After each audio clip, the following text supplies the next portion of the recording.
YouTube channel. আমি তোমাদের সামনে চলে এসেছি সবার প্রিয় মিলি। তো আজকে নতুন একটা রেসিপি নিয়ে। তো আজকের রেসিপিটা হচ্ছে সম্পূর্ণ ঘরোয়া। তো আমি কিভাবে সহজে প্রেশার কুকারে খাসা চাড়ি পোলাও তৈরি করবো তোমাদের সঙ্গে সেটা শেয়ার করবো। আর সবাই দেখতে থাকো, আর আমার ভিডিওটা দেখে লাইক কমেন্ট শেয়ার করতে একদমই ভুলবে না।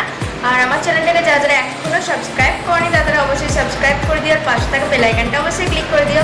আর আমি এখন আছি আমাদের নতুন রুমে। তো এই ভিডিওটা তোমাদের সামনে খুব তাড়াতাড়ি চলে আসবে। তো চলো আজকে ভিডিও এখান থেকে স্টার্ট করছি, তোমরা সবাই দেখতে থাকো। তো গাইজ আমি খাস চালের পোলাও তৈরি করার জন্য আমি এখানে নিয়েছি কাজু, কিশমিশ, চিনি, নুন আর ঘি। আর এখানে নিয়েছি দারচিনি, এলাচ, তেজপাতা আর হচ্ছে লবঙ্গ আছে। আর গাজর আর বিনস নিয়েছি, এটাকে বেশি সরু করিনি কারণ প্রেশারে দেবো।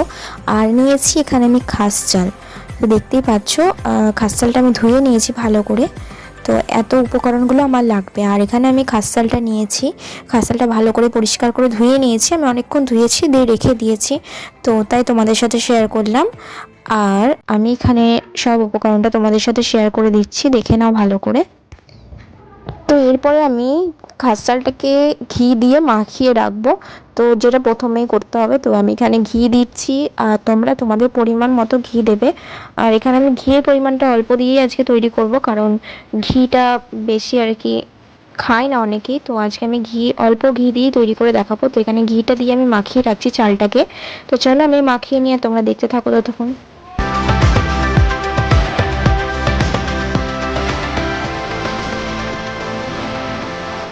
তো ব্যাস তোমাদের সমস্ত উপকরণটা আরেকবার ভালো করে দেখি। তো গাজর বিনসটা ঠিক এরকম করে কাটতে হবে।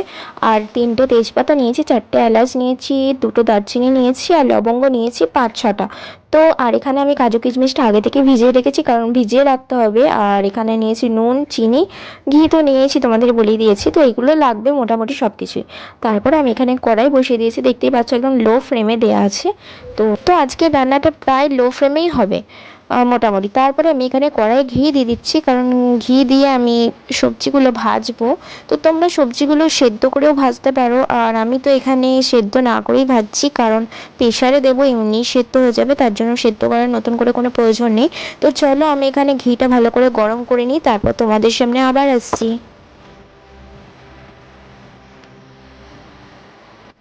তো ব্যাস আমার ঘিটা গরম হয়ে গেছে, দেখতেই পাচ্ছ ধোঁয়া উড়ে গেছে। তো এরপরে আমি গাজর আর বিনসটা ভালো করে ধুয়ে নিয়ে আমি এর মধ্যে দিয়ে দিয়েছি। তো চলো এটাকে এবার ভাজতে থাকি আর তোমরাও দেখতে থাকো।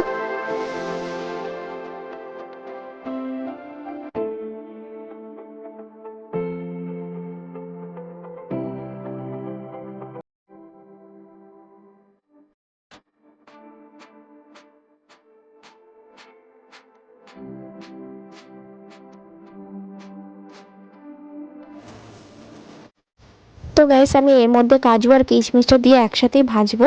তো চলো আমি ভাজি, কাজুটা দিই এরপরে। তো কিশমিশটা দিলাম, আর গ্যাসটা আমি একটুখানি বাড়িয়েছি, কারণ একদমই তো লো ফ্লেমে দিয়ে হয় না। তো চলো আমি দিয়ে দিয়েছি। তো এবার এটাকে ভেজে নিই ভালো করে। তো চলো দেখতে থাকো। তো গ্যাস আমার ভাজা হয়ে গেছে, আমি তুলে রেখে দিয়েছি, ওটা তোমাদের সাথে দেখাতে পারিনি। তারপরে আমি কড়াইয়ে আবারও ঘি দিলাম। তো এই ঘিয়ের পরিমাণটা একটুখানি অল্প দিয়েছি। তো ঘিটা একটুখানি গরম হোক। তো তারপরে আমি এখানে দিচ্ছি যে চালটা, মানে ঘি দিয়ে মাখিয়ে রেখেছিলাম আর ভিজিয়ে রেখেছিলাম, সেই চালটা আমি এটা কড়াইয়ে দিয়ে দিচ্ছি। তো কড়াইয়ে দিয়ে একটুখানি আমি নেড়ে চেড়ে নেবো। তো যেহেতু আমাকে প্রেশারে দিতেই হবে, তো তার জন্য আমি একটুখানি নেড়ে চেড়ে নিই। যদিও তলায় লেগে যাবে, তলায় তোমরা কেউ লাগতে দেবে না, কারণ গ্যাসটা একটুখানি কমিয়ে রান্না করবে, তাহলেই লাগবে না। তো চলো আমি এটাকে ভালো করে কড়াইয়ে নেড়ে চেড়ে নিই, তারপর তোমাদের সামনে আবার দেখা হচ্ছে।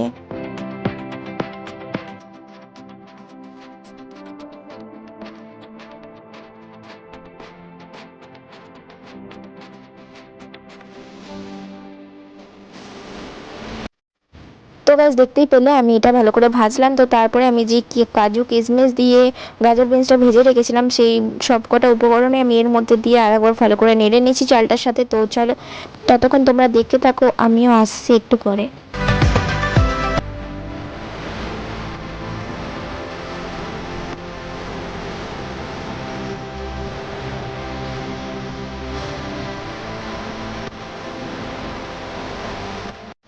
তো গাইস আমার পুরোপুরি ভাজাটা কমপ্লিট হয়ে গেছে, তো দেখতেই পাচ্ছ।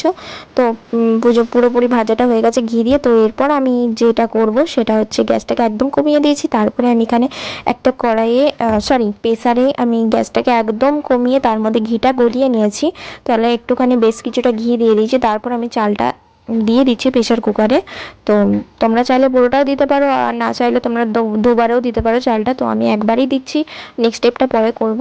তো চলো, এখানে আমি কড়াইয়ে ঘি গরম করছি। তার মধ্যে আমি এখানে একটুখানি গরম করে নেওয়ার পরে আমি এখানে দিয়ে দিচ্ছি দুটো তেজপাতা, যেই তেজপাতাগুলো রেখেছিলাম তিনটে, আর এলাচ, লবঙ্গ, দারচিনি সবকটা আমি ভেজে নেবো উপকরণটা। তো চলো ভেজে নিই আর তোমরা দেখতে থাকো।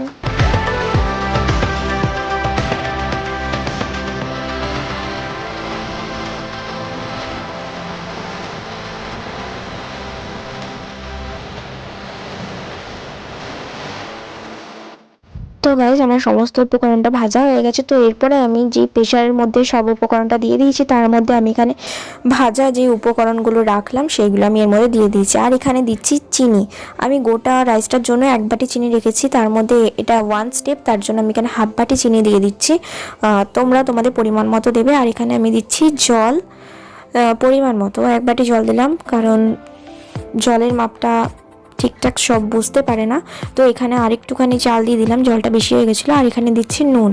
আর জলের মাপটা কিন্তু খুবই কঠিন, তোমরা কিন্তু দেখে শুনে দেবে। তো এরপরে আমি ঢাকাটা লাগিয়ে দেবো। আর পুরনো চাল হলে কিন্তু অনেক কটা সিটি লাগবে, আর নতুন চাল হলে কিন্তু 2 থেকে 3টে সিটি লাগবে। তোমাদের ব্যাপার, তোমরা ভালো করে বুঝে নেবে কটা সিটি দেবে। তো আমি এখানে নতুন চাল যেহেতু, তার 2 থেকে 3টে সিটি দেবো। আর গ্যাসটা আমি একটুখানি বাড়িয়ে দিয়েছি হাই ফ্লেমে। তো এরপরে তোমরা সিটি পড়া পর্যন্ত অপেক্ষা করে যাও সবাই। তো গাইস আমার ফাইনালি রেডি হয়ে গেছে এখানে রাইস। তো দেখতেই পাচ্ছ আমি খাস চালের তোমাদের সামনে রাইস তৈরি করে দেখালাম। তো কতটা সুন্দর হয়েছে দেখতেই পাচ্ছ। আর তোমরা অবশ্যই বাড়িতে বানাবে। আর আজকের ভিডিওটা এই পর্যন্তই। তোমাদের যদি ভালো লেগে থাকে অবশ্যই লাইক, কমেন্ট, শেয়ার করতে একদমই ভুলবে না। তো ততক্ষণ নতুন ভিডিও যতক্ষণ না আসে ততক্ষণ সবাই ভালো থেকো। আর নতুন ভিডিওর জন্য সবাই অপেক্ষা করো। আর আমার চ্যানেলটাকে তাড়াতাড়ি সাবস্ক্রাইব করে দিও আর পাশে থেকো। তো সবাইকে বাই, টাটা, সবাই ভালো থেকো।